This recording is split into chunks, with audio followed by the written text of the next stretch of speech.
Hello, everybody, and welcome to another Coffee Talks on Personalized Prevention from the Profit Project. My name is Borislava Ananieva. I'm very happy to be doing this interview today. I'm the Capacity Building Officer at the European Patients Forum, and I'm also a patient myself with 3 kidney transplantations now. And I'm very, very excited to dive into such an interesting topic today with our speaker, Martina Cornel. Martina, can you please introduce yourself briefly? My name is Martina Cornel, and I work at Amsterdam University Medical Center in the Department of Human Genetics as Professor of Community Genetics. So I'm very much interested in the large-scale applications of genetics, also the patient engagement and the education of patients and also professionals. That's great. Thank you, Martina. I'm very happy to have you here with us today. Maybe we can start with a bit of an overview, let's say.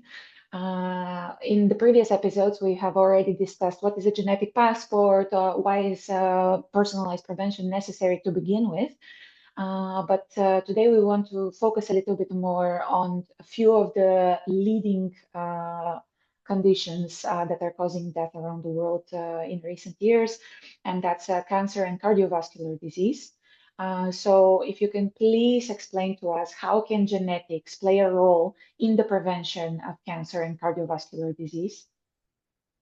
So maybe it's good to take one step back. And if you think about prevention, you may be thinking about moving a lot and eating healthy and not smoking and not using too much alcohol. But that's kind of true for everybody. So if I would advise you on a personalized way to prevent some conditions, then sometimes genetics comes in because some people suffer from cancer or cardiovascular diseases at a relatively very young age, or many people in the family have the same kind of cancer or other diseases. And then a DNA test can be done, and the person can turn out to have cancer because of a certain DNA variant, because of a genetic predisposition. And then it may be very relevant for family members to be also tested. And even before they have a cancer or a stroke or whatever, they already can take measures to prevent the cancer or the cardiovascular complications. So that's where the prevention comes in, the personalized prevention, because it is mainly relevant for the families who have such a DNA variant. That's very interesting. And coming from Eastern Europe, I feel like many of, I would say, for example, my great grandmother, great grandfather, and so on, we don't really have information on if they had such a condition. There wasn't really a medical record or something that can be checked. But having in mind that things are expanding and being digitalized, especially in recent years, I think that for our parents and for their parents, it can be quite easy to understand if indeed they had one of these conditions, and then if we need to be checked as well. And do you think the timing of the test would matter? Is it something that needs to be done in early years of life? Is it something that can also be done later in life?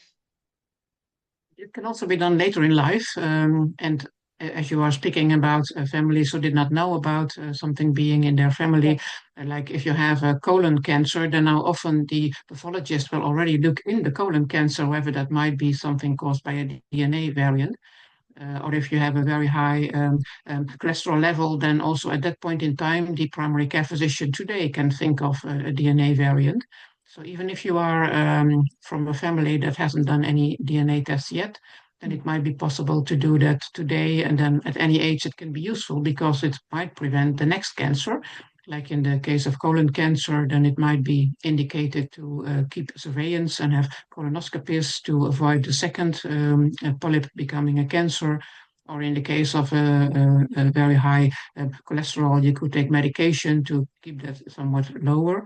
But in general, of course, if you start testing brothers and sisters and children also, then you move on from a little bit older to a little bit younger people, because you might also identify people with such a with such a DNA variant who are still somewhat younger and might start the prevention at an earlier age. That would be so helpful. It's like a bit of a look in the future, and then knowing what could be expected. I think It would be very helpful for all of us. And I'm also talking about, for example, colon cancer that develops, for example, in a person at 60 years old or something like this. So obviously, maybe they didn't know before that there is this possibility, but now that they are 60, for example, their grandchildren or children are younger. That's why I was asking also about if it's possible for this test to be done in a later age, whenever you have the information that something might be genetically, in this way. Yes, it's a very So good question. And yeah, indeed, age is not something that is really making it impossible. But of course, if you are very young and getting something like cancer, then it might be even more relevant because also doctors will think, why does this person get a cancer at such a young age? But even mhm. if you are 60, yeah, certainly the cancer can still be investigated, and there can be in the colon tumor itself already indications that this might be genetic. And of course, this doesn't in any way stop us from, as you mentioned earlier, practicing other preventative measures, as well as, for example, I know that in Europe, I think recently it was accepted that over 50 years old, people have to go for a colonoscopy every 5 years, if I'm not mistaken. So it doesn't stop us. One thing doesn't, let's say, discontinue the other. So you can also do the colonoscopy, you can also do the DNA test, and you can have secured, let's say, view of the future. Yeah, and it's good to know that many countries have separate programs. So if you say colonoscopy every 5 years, that's not for every European country, but many have colon cancer screening programs in one way or another. Some may also ask you to send in stool to a certain lab, and then they will look at blood in the stool. And only if there is some blood, they will ask you to go also to the hospital. But it Mm. depends. So the countries have different offers of screening programs, and of course, everybody can participate to those at a certain age when they are invited. But the things we're talking about today, the personalized prevention, are especially relevant for those families where there is a specific DNA variant. And then often the surveillance will be somewhat more intensive. So either starting at a younger age or being more frequent, like you mentioned, a 5 year interval, but then perhaps it would be more relevant to do it every 2 years or something like Of that. course, depending on the results, indeed. Very, very interesting. And you're also part of the Profit project. So can you please explain a little bit more about what we're seeing now on the screen? Yeah, so what you're seeing here is that personalized prevention can be divided into different groups. On the right, you see the primary, secondary, tertiary prevention, where the primary prevention is trying to avoid disease, prevent disease. Like we were talking about colon cancer, but if you are at risk of colon cancer and you take out already the polyps, then you prevent the colon cancer. So that's really primary prevention. And secondary prevention would be finding the tumor early. Like if there is a breast cancer gene running in your family and you would at a young age already try to identify a tumor, then you already have the tumor, but still you might find it earlier and therefore have a better possibility to treat it. And tertiary means that when you have the disease already, you try to treat it as good as possible. And on the left, we see different risk factors that are relevant for cardiovascular diseases and cancer.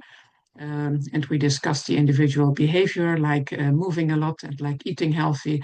But on top, we have the genomics and the biomarkers. So that's where the DNA comes in, and also other personal biomarkers could be evaluated.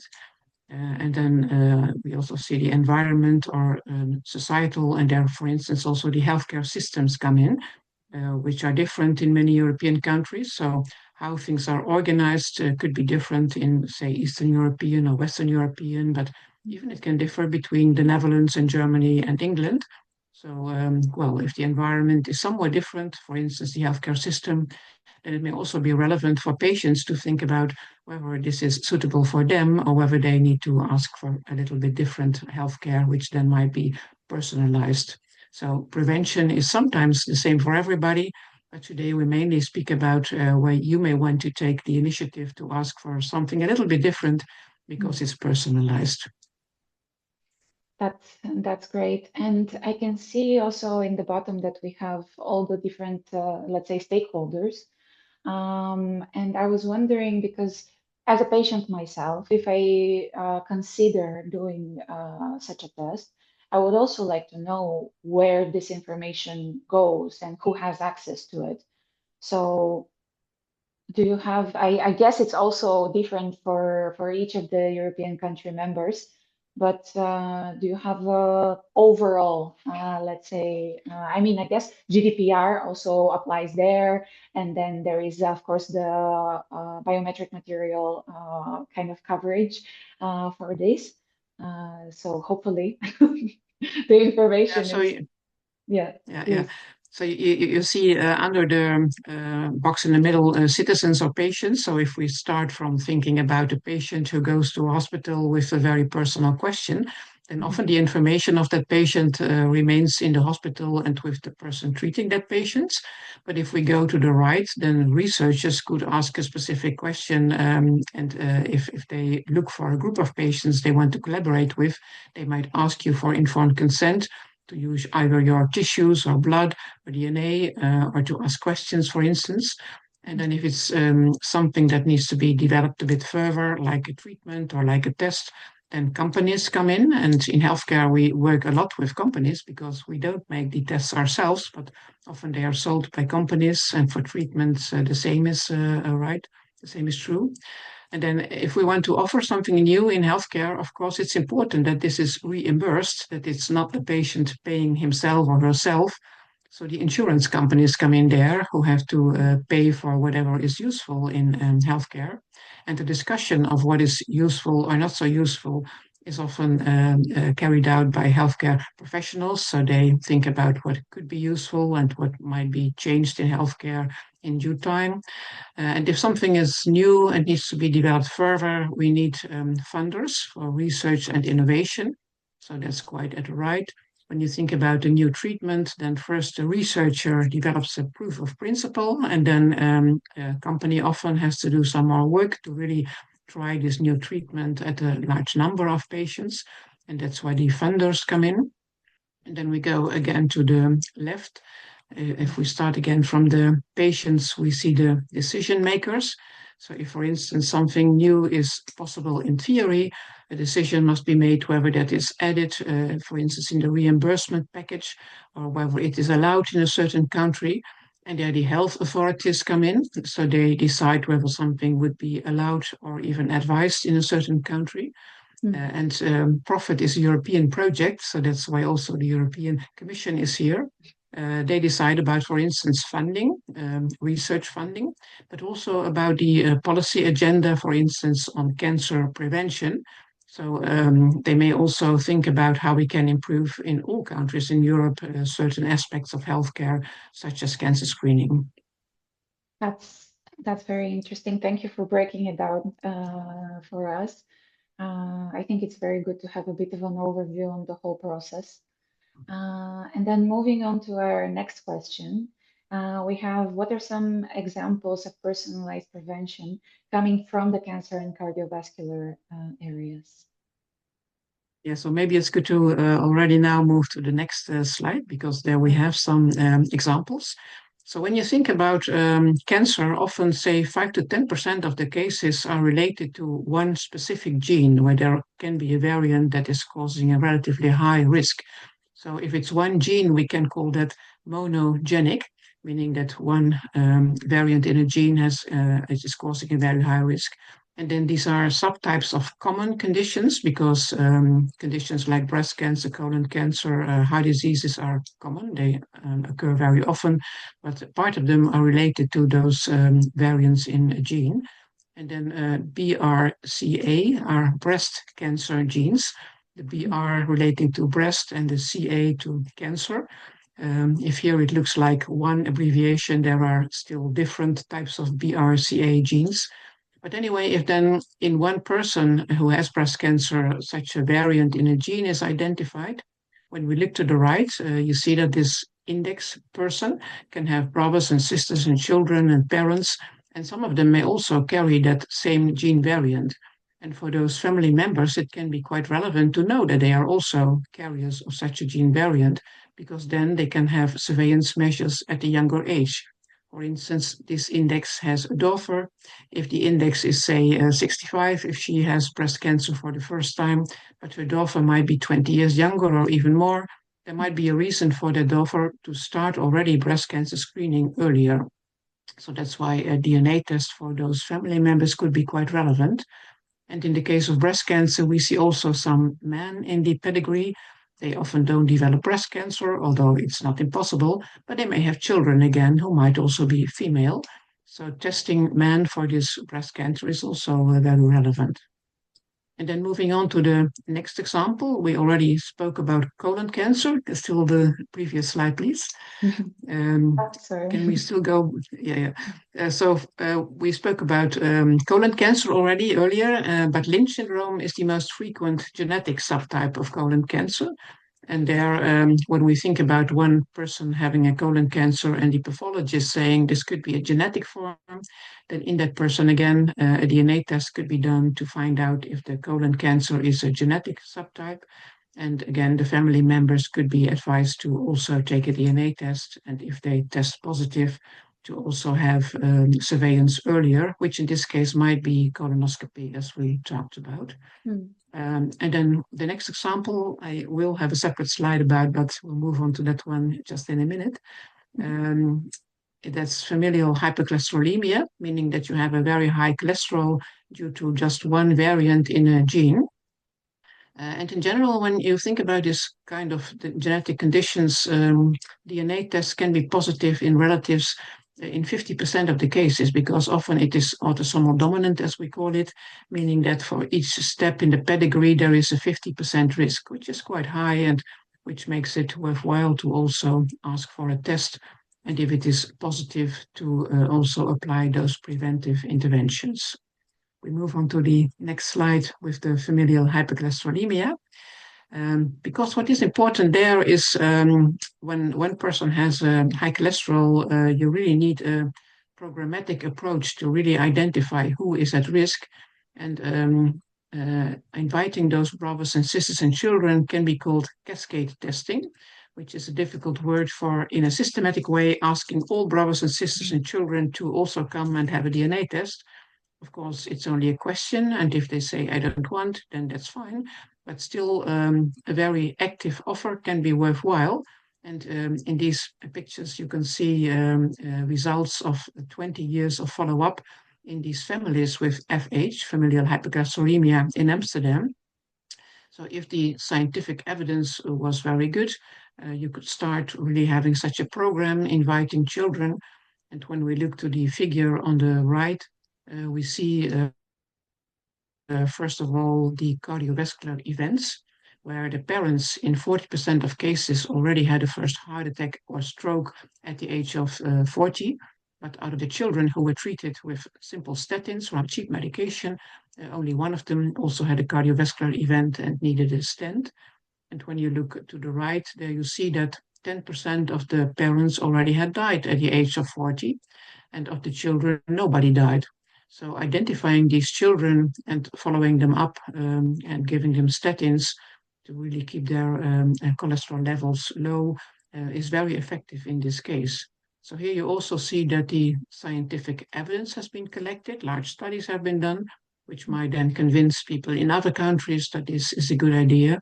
But it also shows that such a programmatic approach is really very important, not just telling your family that this is possible, but really inviting the people to come forward. Of course, and then in many cases, we also have the same family doctor.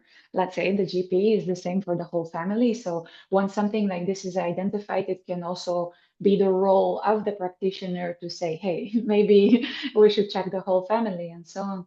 And I think this also opens quite important point to really talk to our family members about our health, because then this is something that wouldn't come up otherwise. And I think we've all either been a part of or heard examples where it's like, no, don't worry about me. I just went to the hospital for something, but I'm fine, or something like this.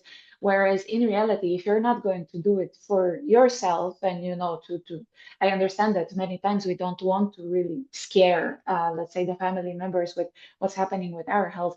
But then in this case, and I think it's a very important point that we're making, is that what is happening to us might as well be happening to them.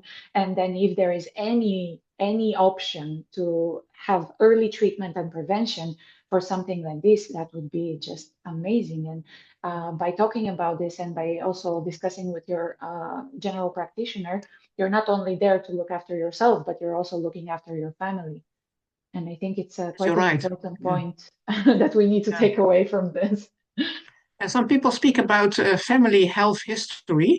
So you might, Yes, at a certain party or whatever, ask your family members, "Have you ever been ill, and what kind of diseases did you have?" And maybe it's a topic we don't like to speak about, but if you would know that many people in your family have the same condition, that's certainly something to ask more about, and to, for instance, go to your family doctor and speak about this problem and ask whether it's useful to have certain tests.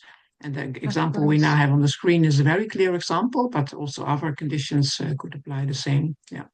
Yeah. Indeed, indeed. And again, here we're talking about two of the really most crucial disease areas currently. So it's really not something to kind of dismiss, I would say.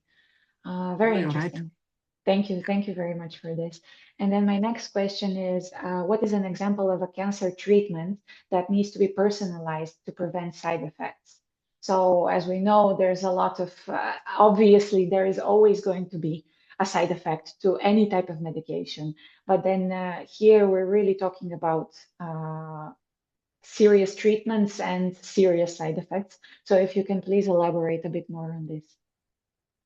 Yeah, so what's important is that now we are moving from the risk to get a certain disease to the treatment that may work in Yes. some people but may not work in other people. And some people may be sensitive because also they carry a gene variant which makes them more sensitive to side effects, for instance, or makes it necessary to take another medication or a lower dosage sometimes. And that's what we call pharmacogenetics. And that's where some people get, for instance, a pharmacogenetic pass. So you can really see what variants they carry and therefore what drugs perhaps to avoid or what drugs perhaps to take a lower dosage. And in the case of cancer treatment, there are certain fluoropyrimidines. It's a group of chemotherapy medication that often are very good at treating the cancer, but sometimes give very serious side effects that may even be lethal.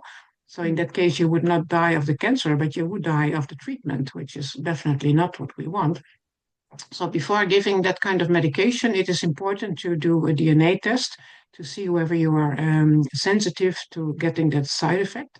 And in those cases, you might either not take that certain medication or again have a very low dosage, depending again on the variants you have in your DNA. And in some countries, it's not even obligatory to have that test before you get that treatment.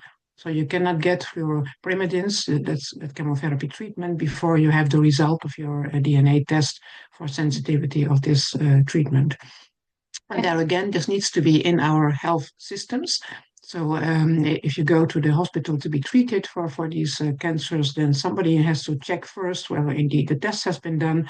And before that result is visible, they cannot give that treatment. If you would advise people to do this in general, then you might not remember it, but it has to be in the ICT system of your hospital to really be always in 100% of the cases checked before giving that treatment. And that's indeed. again a situation where the scientific evidence is already quite clear.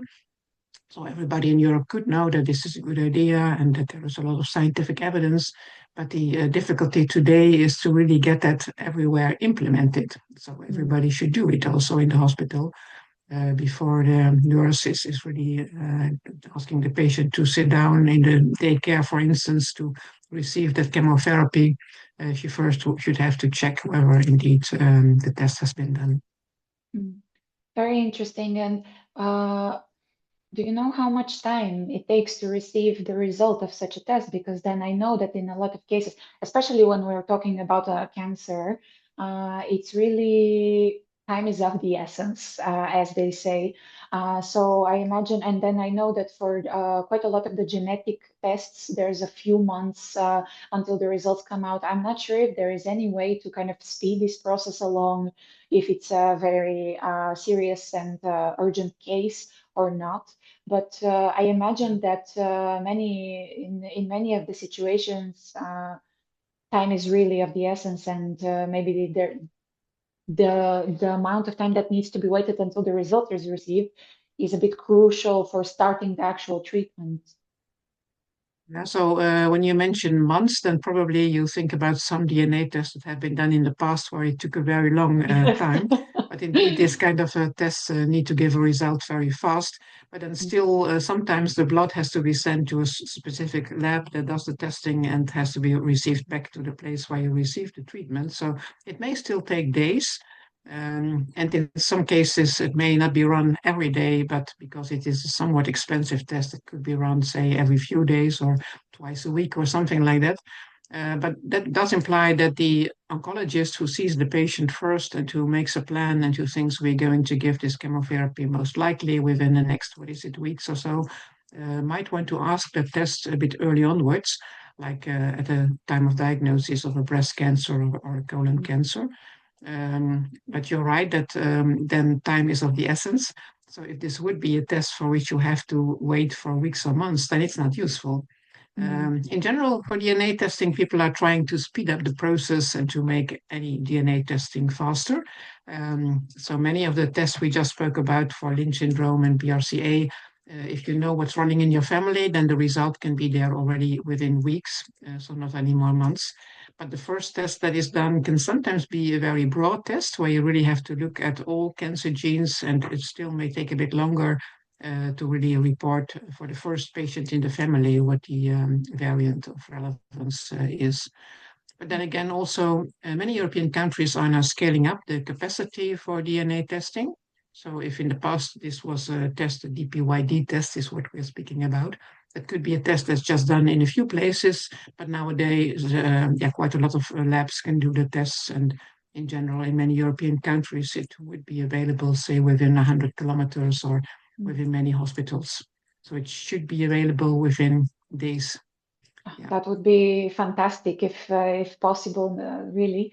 And I think I understand what what we're talking about here, because a friend of mine, and then of course I'm going to keep this anonymous, but a friend of mine who unfortunately had I'm not sure exactly what type of cancer in the knee.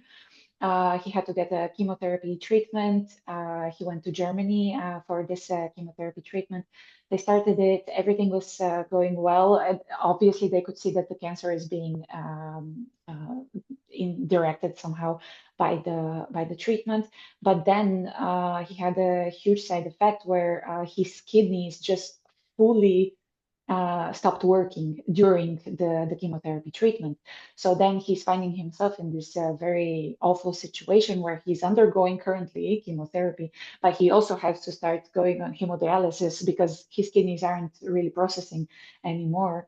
So then he's up for, finishing his cancer treatment, and then immediately after that he has to go on for a kidney transplantation, and that's just an extremely brutal thing to happen to your body. So I can imagine that if indeed this of course happened many years ago. So I'm not sure if we were even there in that time, but I can definitely imagine that if there was such a test present and could have been done in the right time, as already we mentioned earlier, that would have really saved him some very big headaches in the future. Yeah, and then I must also say that DNA doesn't solve everything. So Of course, if of you do course. a DNA test and you reduce the risk of side effects, it doesn't mean that no side effects will happen, but at least the specific high risk that you may want to avoid. And well, in this case, of course, I cannot tell in retrospect whether your friend suffered from this specific side effect or something else. But in medicine, I think we have to try to improve our treatments and to reduce our side effects. So if it's possible to do a DNA test that does exactly Indeed. that, it's increasing the likelihood of treatments being effective, and it's reducing the likelihood of side effects. And that's, I think, something that we really have to do. And of Definitely. course, availability is also relevant, as you mentioned. If time is of the essence and the test is not available in the neighborhood, then that might be a problem. But yeah, in general, we have to make these tests better available close by to the patient at a fast turnaround time, and also think about to what extent it can really improve the treatment and avoid the side effects. We should not promise too much again because, yeah, this is just helping. And sometimes, for instance, also kidney function may also be relevant when you think about treatments. If a patient has a liver that's not very functioning very fast, or the kidneys are not very good, then also that might be a reason to change some of the medications. So it's just a part of a puzzle. The doctor will have to think about treatments in the light of how old the person is, the kidney function, etc., but also the DNA. So this is one of the elements that can be taken into account to personalize treatments. Definitely, yes. I think one of the main takeaways from this is timely, but also holistic access to treatments, because we can't just be looking at let's do everything that we can so this patient can survive this current battle right now, and then not think about the tomorrow of, of everything that is happening. No, you're right. You have to think also about well, what happens afterwards, and yeah, how well kidneys still function afterwards. Yeah. Of course, the quality of life is crucial, especially when we're talking about people that are already undergoing quite severe treatments and yeah, are going to have to live with this afterwards. Sure. Yeah. And then, So this is still an yeah, interesting picture because when I spoke about the DPYD test, I spoke about it as if it was just one pharmacogenetic test and that you could ask for at a specific point in time. You see DPYD also on this example, and it's orange, meaning it's not green, meaning it's well, somewhat different from the average person, so not optimally functioning. But in general, when you now start thinking about pharmacogenetic tests, you might as well ask a little bit a broader test.